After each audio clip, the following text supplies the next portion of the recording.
تو اس کے بعد جو ہمارا کلمہ ہے وہ ہے فَمَن يَعْمَلْ.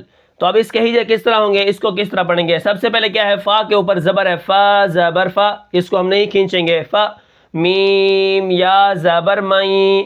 اب یہاں پر دیکھیں میم نون زبر من، لیکن کیا ہے یہ ساکن ہے، تو جب نون ساکن کے بعد یا آ جاتی ہے تو وہاں پر ادغام ہوتا ہے، اس کو ادغام مع الغنہ کہتے ہیں. ٹھیک ہے، تو یہاں پر میں کیا کروں گا، ادغام کروں گا، جیسے فَمَن میم یا زبر مئی، نون کی آواز خود بخود پیدا ہو جائے گی. ٹھیک ہے، فَمَن یا عین زبر یا، فَمَن یا میم لام زبر مل، فَمَن یعمل.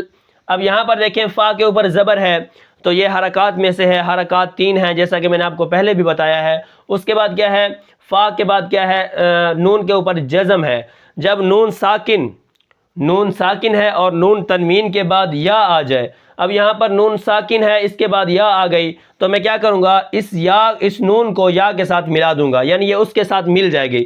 جیسے میم یا زبر مئی، یہ خود بخود نون اس کے اندر داخل ہو جائے گی، ادا ہو جائے گی، کیونکہ اس کے ہم اندر کیا کریں گے، ہم ادغام کریں گے. جب 2 حرفوں کو ملاتے ہیں تو اس کے اندر جو حرف ہوتا ہے اس کی آواز پیدا ہوگی. جیسے میوں والی یوں، تو وہاں پر دیکھیں واو کی آواز پیدا ہوتی ہے، اس کے اندر ہوتا غنہ ہے، تو ناک کے اندر آواز جاتی ہے. جیسے فمئی، لیکن یہ ناک کے اندر جو آواز جاتی ہے یہ ناقص ہوتی ہے، اوریجنل نہیں ہوتی. ٹھیک ہے، جیسے من کانا، یہ کیا ہے، اوریجنل نہیں ہے، یہ پیچھے چھپ رہی ہے. ٹھیک ہے، اسی طرح ان الذین، یہ کیا ہے، یہ اوریجنل آواز ہے، ان الذین. ٹھیک ہے، اما، یہ پوری ناک کے اندر آواز جا رہی ہے، لیکن یہاں پر دیکھیں فمن، ناقص آواز جا رہی ہے، ناقص، اوریجنل نہیں جا رہی ناک کے اندر. ٹھیک ہے، فمن یا میم لام زبر مل، فمن یعمل. تو اس کے میں نے آپ کو ہجے کر کے بتا دیے. تو اب دیکھتے ہیں کہ اس کلمے کے اندر کون کون سی چیزیں ہیں. ٹھیک ہے، فا کے اوپر زبر ہے، اس کو ہم بالکل نہیں کھینچیں گے، اور میم کو یا کے ساتھ جب ملائیں گے تو اس کے اندر غنہ بھی ہوگا، کیونکہ ادغام ہو رہا ہے. نون ساکن کے بعد اگر یا آ جائے تو وہاں پر ادغام مع الغنہ ہوتا ہے. تو یہ کیا بن جائے گا، فمن یا زبر مئی. تو یہ نون کیا ہے، ایک لین کی طرف جھک رہی ہے، کیونکہ لین کا کیا ہے، یا ساکن ہو پیچھے زبر ہو. یہاں پر پہلا ساکن یا ہے، اس کے بعد اس کے حرکت کے موافق اس کے اوپر تشدید ہے. جیسے میم یا زبر مئی، فمن یا عین زبر یا، لیکن آگے یا عین کے ساتھ مل رہی ہے. جیسے فمن یا میم لام زبر مل، فمن یعمل. تو اب کیا ہے، یہاں پر دیکھیں میم کو میں کیا کروں گا، یا کے ساتھ جب ملاؤں گا تو یہاں پر میں، تو یا لین کی آواز پیدا ہوگی، اس کے اندر ہم غنہ بھی کریں گے، اور یہ جو ناک کے اندر آواز جائے گی یہ ناقص ہوگی. جیسے فمن، پھر آگے کیا ہے، یا عین زبر یا، عین کے اوپر کیا ہے، جزم ہے. جزم کا دوسرا نام سکون ہے، اور ساکن حرف پیچھے والے حرف کے ساتھ مل کر پڑھا جاتا ہے. ٹھیک ہے، اگر میں اس یا کو نہیں پڑھوں گا، اس کی زبر کو نہیں پڑھوں گا، تو عین کے اوپر آواز رکی رہے گی اور عین جو ہے وہ نہیں پڑھی جائے گی. ٹھیک ہے، فمن یا، پھر کیا ہے، میم لام زبر مل. اب یہاں پر لام ساکن ہے، پیچھے زبر ہے، تو یہ لام پیچھے والے حرف کے ساتھ مل کر پڑھا جائے گا. تو یہ کیا ہو گیا، فمن، پھر یعمل. ٹھیک ہے، یا پھر اپنی حرکت کے موافق پڑھی جائے گی. آخر میں جو وقف ہے اس کو وقف بالسکون کہتے ہیں. اچھا، تو اس کلمے کا کیا ہے، ہمارا جو اجرا ہے وہ مکمل ہو گیا ہے کہ ہم اس کو کس طرح پڑھیں گے اور اس کے اندر کون کون سی حرکات ہیں. تو حرکات 3 ہیں، یہ میں نے آپ کو بتا دیا ہے. حروف مدہ 3 ہیں، الف مدہ، واو مدہ، یا مدہ. ٹھیک ہے، ہم مدہ کا مطلب ہوتا ہے کہ کھینچ کر پڑھنا. ٹھیک ہے، اس کے بعد کیا ہے، الف مدہ کب ہوتا ہے، واو مدہ کب ہوتا ہے، یا مدہ کب ہوتا ہے.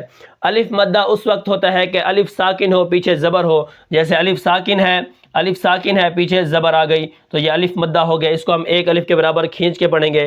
اس طرح واو مدہ کب ہوتی ہے، جیسے قالو، لام واو پیش لو.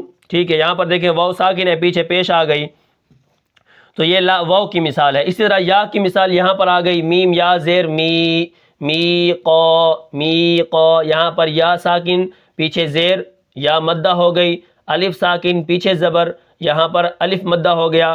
واو ساکن، پیچھے پیش، واو مدہ ہو گیا. تو یہ آپ کو کیا ہے، حروف مدہ کی بھی پہچان ہو گئی. اچھا، اس کے بعد قاف جو ہے، یہاں پر می قو، قاف کو ہم موٹا کریں گے اور اس کے ساتھ یہ الف بھی موٹا ہوگا. جیسے می قو تئیں، یہ نہیں ہوگا کہ می قو قاف کو موٹا کر کے پھر ہم الف کو باریک پڑھیں گے، ایسا بالکل نہیں کرنا، ٹھیک ہے۔